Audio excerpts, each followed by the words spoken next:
Hello friends, Jack is here, and in today's video I want to talk about Jiraiya and his return in Boruto Naruto Next Generations. But before starting this video, I want to remind you all that this video contains spoilers from Boruto manga. And if you don't want to get spoiled, I recommend you all to leave this video now. Anyway, I hope all of you have a great day, and let's start the video. Jiraiya is one of the most popular characters of the series, and he had one of the saddest death scenes in the whole show. Back when the 4th Great Ninja War started, many people were expecting him to be revived. But as we already know, Kabuto did not reanimate Jiraiya in the war. But why didn't Kabuto reanimate him? Actually, this case of Jiraiya's resurrection had been brought up by Kabuto while discussing the secrets of the Eita Tensei with Obito. He had also mentioned about Chisui Uchiha.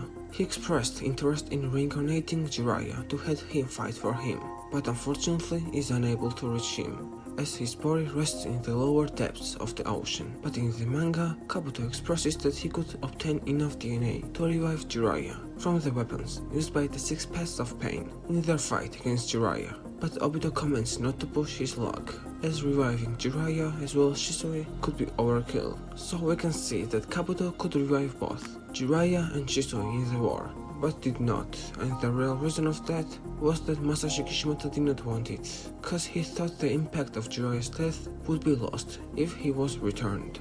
But as we know, Masashi Kishimoto is not the writer of Boruto anymore. He is just supervising it, and as we already know from Boruto manga, there is a character who strangely looks like Jiraiya, and that character is Kashin Koji. There are a lot of similarities between them. Besides looking like physically, they also share a big number of similar techniques, such as Swamp of the Underworld, Flying Bullet, Toad Owl Bullet, and most notable, the Rasengan. Their fighting style also seems to be close to each other's, which was noted even by Naruto Uzumaki. He could also bypass the Hidden Leaf barrier, something only registered ninja of the Hidden Leaf is able to do. So as you can see, there are a lot of similarities between Jiraiya and Kashin Koji.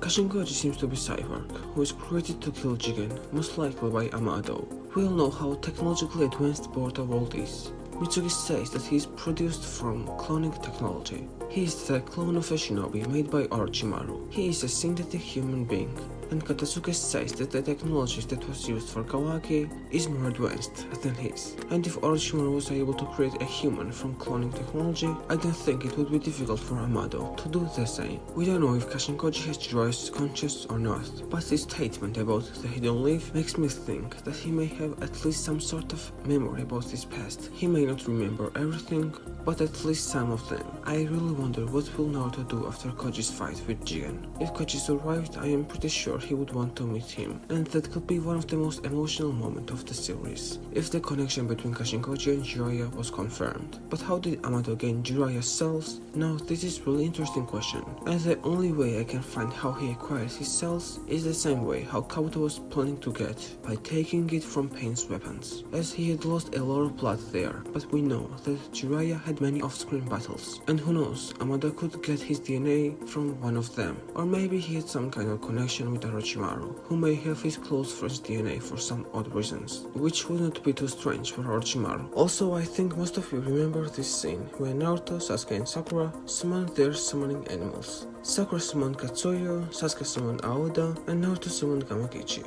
But he was very surprised to see him instead of his father, and Gamakichi replied that his father was busy, so he came in his place. It's really interesting what Gamabunta was doing, which was more important than the Great Ninja War. When the chapter got released, many people were thinking that Kishimoto was hinting something about Jiraiya's return, since Jiraiya along with Naruto and Minato were the only known Toad summoners back then. But we never found out what Gamabunta was doing. We know how close he was with Jiraiya, and who knows, he could have probably tried to revive him and somehow got his corpse, and maybe somehow Amado got his hands on that, and that's how he got Jiraiya's DNA. I know this is too much headcanon, but I think it was interesting enough to talk about.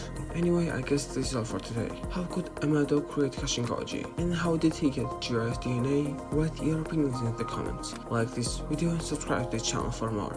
Jack is out. Bye.